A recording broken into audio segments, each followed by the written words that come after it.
Vous êtes sur Autoplus et je suis très heureux de vous retrouver ici au Salon de Genève.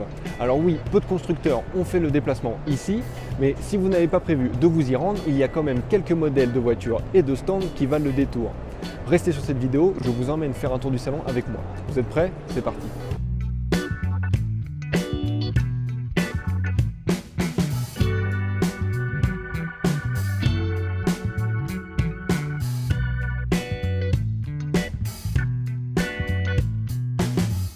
Cette année, lors de la journée presse, le Salon de Genève accueillait la cérémonie de remise de prix du Car of the Year 2024, la voiture de l'année. Les finalistes de cette édition 2024 étaient au nombre de 7. Vous aviez la BMW Série 5, le Kia EV9, le Renault Scénic E-Tech, le Volvo EX30, la BYD Seal, le Peugeot 3008 et le Toyota CHR. Et la gagnante est, ou plutôt devrais-je dire le gagnant, il est juste ici, c'est le Renault Scénic E-Tech 100% électrique. Le jury a donc rendu son verdict et c'est bien la familiale électrique du groupe Renault qui remporte le match. Il faut dire que ce Scénic a des atouts dans sa manche. En version long range, il revendique 620 km d'autonomie en cycle WLTP. Évidemment, nous attendrons les mesures du labo Autoplus pour confirmer ces données. Rajoutez à cela un design attrayant et un équipement complet et vous obtenez la voiture de l'année 2024, à savoir ce Renault Scénic E-Tech. Non loin du stand Car of the Year, vous avez le plus grand stand de ce salon de Genève. On vous l'a dit en introduction, peu de constructeurs ont fait le déplacement. En revanche, il y en a un qui a fait les choses en grand. Et comme vous pouvez le voir derrière moi, c'est le groupe Renault. Pas mal, non? C'est français. On s'arrête sur la grosse nouveauté en ce début d'année 2024. Je parle bien entendu de la Renault 5 E-Tech. Une superbe bouille, un design reprenant les lignes des R5 des années 70, une nouvelle plateforme dédiée baptisée Ampere Small, 3 niveaux de puissance de 90, 120 et 150 chevaux, mais surtout un prix qui devrait se situer aux alentours des 25 000 € hors bonus. Et vous, qu'en pensez-vous de cette Renault 5 E-Tech? Je vous invite à nous le dire en commentaire. En attendant, pour ceux qui veulent en savoir plus, je vous invite à vous rendre sur cette chaîne YouTube car nous avons fait une vidéo de présentation de ce modèle. Autre nouveauté qui a fait le voyage ici à Genève dans les cartons du groupe de Renault, la Dacia Spring restylée. Reprenant la nouvelle identité de la marque initiée par son grand frère, le Duster, cette nouvelle Spring change du tout au tout en ce qui concerne le design mais aussi l'intérieur. Ce qui ne change pas, en revanche, ce sont les différentes motorisations. Arrêtons-nous un peu à l'intérieur de cette Dacia Spring avec le plus gros changement qui est apparu sur ce restylage. Il est vrai que comparé à l'ancienne génération, on sent vraiment un bond en avant, que ce soit en termes de matériaux utilisés ou bien de technologie embarquée. Vous avez deux écrans, un de 7 pouces face au conducteur et l'autre de 10 pouces qui vous permet de contrôler énormément de paramètres. Vous avez également un très beau volant qui est désormais réglable en hauteur mais également un nouveau levier de vitesse repris au Duster. Je sais pas vous, mais je trouve qu'elle a beaucoup de charme cette petite Dacia Spring. Nous ne pouvions pas quitter le stand Dacia sans vous montrer ce que pilotera le non-nuple champion du monde Sébastien Loeb lors du prochain Dakar en 2025. Et alors il avait déjà pointé le bout de sa calandre à Rétromobile, voici le Sandrider. Avec un nom tout droit sorti de l'univers de Mad Max, il a été conçu en collaboration avec la structure britannique ProDrive. Il a une carrosserie entièrement en carbone, des soubassements et des pare-chocs consolidés pour les dunes et les cailloux. Il est équipé d'un moteur V6 3 litres biturbo à injection directe qui développe 360 chevaux et 539 Nm de couple. Faisons un peu de chauvinisme et espérons que Sébastien Loeb décrochera son premier Dakar au volant de ce Sandrider. Restons dans le sport automobile avec Gran Turismo.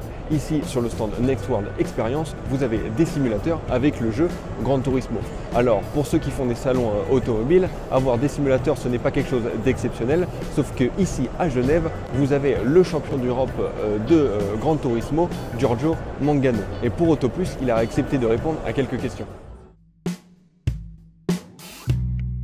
So basically you start by practicing a lot, especially in the first time you get into the game. Then you want to compete with the fastest guys you meet in the game. That's how you improve. And then from there you go upwards and gain a lot of position in championships or rankings. Then you get invited to the events. If you are good enough, you can win.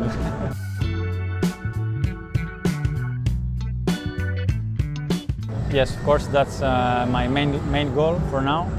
And we have seen a lot of drivers going into real life racing, and they all have done good results. So it also means sim racing is a good start, but also a good base to know how a car feels and how you can be fast. So my advice is to keep pushing every time. So even if you are not fast in the start, but your main goal is to be the best driver, you have to keep practicing, and even if you're not fast in the beginning, just focus on beating the fastest guys, understand what they do, and learn about it. So that's how you become a best driver. Thank you, Giorgio. Thank you.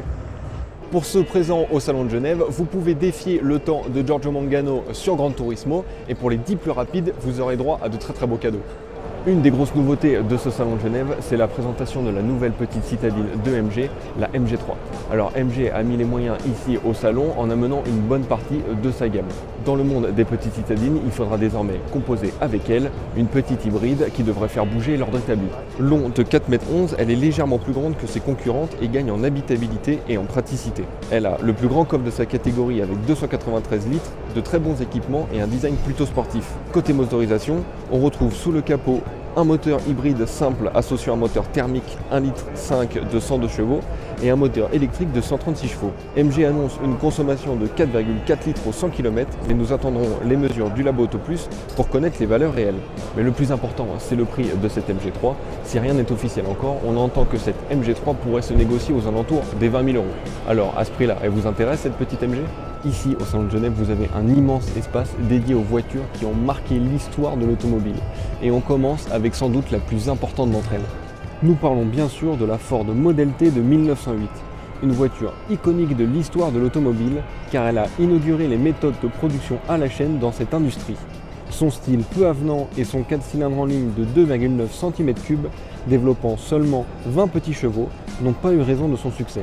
Au total, elle a été produite à 16,5 millions d'exemplaires. 40 ans plus tard, en 1948, apparaît la Citroën 2 chevaux, la voiture populaire française d'après-guerre. Une voiture qui a laissé son empreinte dans l'histoire automobile, mais pas que. C'est la première petite voiture à traction au monde. Au programme, un moteur 2 cylindres refroidi par air et une carrosserie simple, légère et innovante. Au total, en comptant les versions fourgonnettes, la 2 chevaux a été produite à 5 millions d'exemplaires entre 1948 et 1990. Presque 58 ans plus tard, jour pour jour, la Lamborghini Miura est de retour à Genève.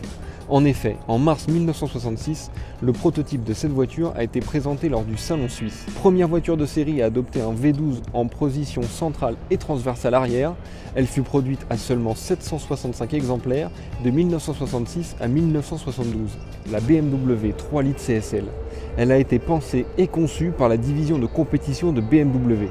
Comme beaucoup de voitures de cette époque, elle fut produite comme modèle d'homologation pour pouvoir être engagée en compétition européenne des voitures de tourisme. Comme son nom l'indique, elle est équipée d'un moteur 3 litres et a été produite à 169 exemplaires en ce qui concerne la première série. Nous étions obligés de vous parler de la voiture qui se trouve juste devant nous. Si je vous dis monospace français équipé d'un V10, vous me répondez « Et oui, c'est le Renault Espace F1 qui est présent au Salon de Genève cette année. C'est un des véhicules les plus fous jamais produits. Il naît d'une collaboration entre Matra et Renault. S'il n'a que la coque qui ressemble à un espace, tout est différent comme vous pouvez l'imaginer. Les chiffres sont tout aussi fous que son design. V10 3,5 litres, 40 soupapes, 820 chevaux, disque en carbone, un 0 à 200 expédié en 6 secondes 5, c'est ça l'espace F1.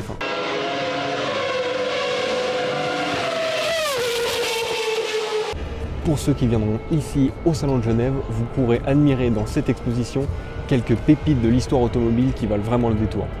Les constructeurs français et chinois ne sont pas les seuls à avoir fait le déplacement ici à Genève. Si je vous dis marque américaine de voitures électriques, vous me répondez automatiquement Lucid bien sûr. Voici la R Saphir. Et elle compte bien marquer un grand coup en tentant de marcher sur les plates-bandes de la star de la catégorie, la Tesla Model S Plaid. Il faut dire qu'elle a des arguments contre la Tesla, cette Lucid. Sous le capot de cette dernière, vous retrouvez 3 moteurs électriques qui développent une puissance totale de 1251 chevaux et 1940 Nm de couple, ce qui vous donne un 0 à 100 km/h en 2 secondes. Vous êtes satellisé. Oui, avec des tels chiffres, on est bien sur des performances d'hypercar. Le tout dans une berline 5 places. Alors oui, si ces performances peuvent nous faire rêver, on est vite ramené sur Terre par son prix. Elle est affichée à 225 000 €. Le salon de Genève, c'est en ce moment, du 26 février au 3 mars. Alors oui, ce salon a perdu de sa superbe, on ne va pas se mentir. Cependant, il y a encore quelques belles carrosseries, mais nous sommes loin des anciennes éditions. Maintenant, ce qui nous intéresse, c'est de connaître votre avis. Donc pour cela, rendez-vous en commentaire. Quant à moi, je vous invite à vous abonner à la chaîne d'Auto Plus, ainsi qu'à nous suivre sur tous nos réseaux. À très vite.